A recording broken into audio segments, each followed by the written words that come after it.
পুরো এপিসোড দেখতে জি5 অ্যাপ এখনই ডাউনলোড করুন। পূর্ব মেদিনীপুরে বড় হওয়া, কতবার দীঘা গেছো?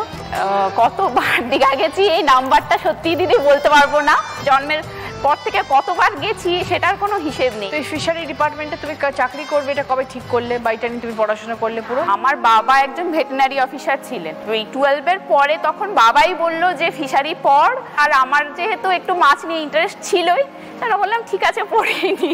তারপরেই অ্যাডমিশন, এবং তারপর আমাদের ইউনিভার্সিটিটা হচ্ছে বেলগাছিয়াতে, West Bengal University of Animal and Fishery Science. 4 বছরের আমাদের ব্যাচেলার ডিগ্রি কোর্স, এবং আমার ওখান থেকেই ব্যাচেলার ডিগ্রি এবং মাস্টার্সও ওখান থেকে। তারপর মাস্টার্স পাস করার পরে 2016-তে জয়েন করা, এই এখন 8 বছর রানিং চলছে চাকরি জীবন। তো মূলত তোমার কাজটা কি, কি করতে হয়, দায়িত্বটা কি? ফিশারি বা মাছ রিলেটেড যত রকমের কাজ হয় সব আমরা করতে বা আমাদের দেখতে হয়। আমাদের ফিশারিতে 3 ধরনের সেক্টর আছে। একটা ফ্রেশ ওয়াটার সেক্টর, যেটা আমরা সাদা মাছ বলে থাকি, রুই, কাতলা, মৃগেল।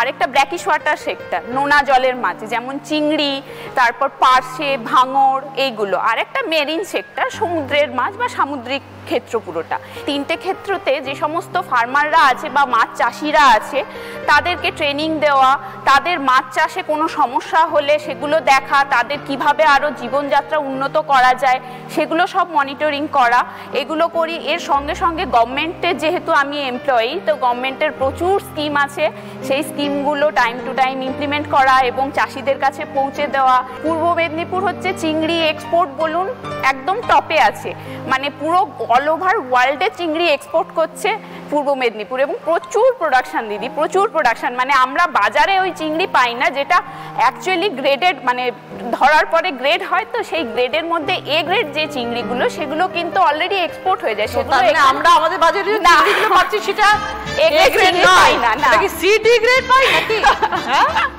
সবটাই কি এক্সপোর্ট হয়ে যাচ্ছে? একদম দিদি, যেগুলো এ গ্রেডের চিংড়ি সেগুলো আগে থেকে অর্ডার দেওয়াই থাকে, মানে প্রোডাকশন ওঠার আগেই হচ্ছে যারা এক্সপোর্টার তারা কন্ট্যাক্ট করেই রাখে যে বিদেশে গেলে এ গ্রেড চিংড়ি পাবো।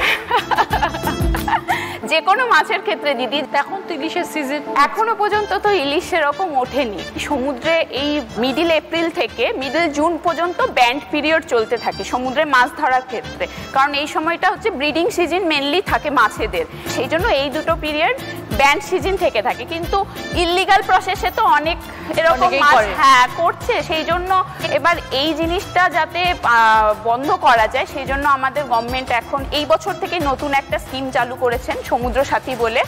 এতে হচ্ছে যেহেতু এই দুটো মাস হচ্ছে যারা সমুদ্রে মাছ ধরতে যায় তাদের কোনো উপার্জনের পথ থাকে না, যেহেতু এই 2 মাস ব্যান্ড পিরিয়ড, সেই জন্য তারা যাতে এরকম চোরা পথে মাছ না ধরতে পারে বা তাদের লাইভ ব্যবস্থা করা, হ্যাঁ, এই 2 মাসের জন্য একটা মান্থলি রেমুনারেশনের ব্যবস্থা করা হয়েছে। এখন তুমি বসিরহাটে কাজ করছো? হ্যাঁ, বসিরহাট 1 নম্বর জেলাকে মিস করো? সে তো করি, খুবই মিস করি, যেখানে ছোট থেকে বড় হওয়া, আমার সমস্ত রিলেটিভের বাড়ি ওখানে, আমার বাবার দিক থেকেও মার দিক থেকেও সবার বাড়ি সবাই ওখানে, চাকরি সূত্রে বাইরে থাকতে হয়। ভালো থেকো তোমরা। হ্যাঁ, একদম। জি5 ডাউনলোড করুন আর সব এপিসোড দেখুন একদম ফ্রি।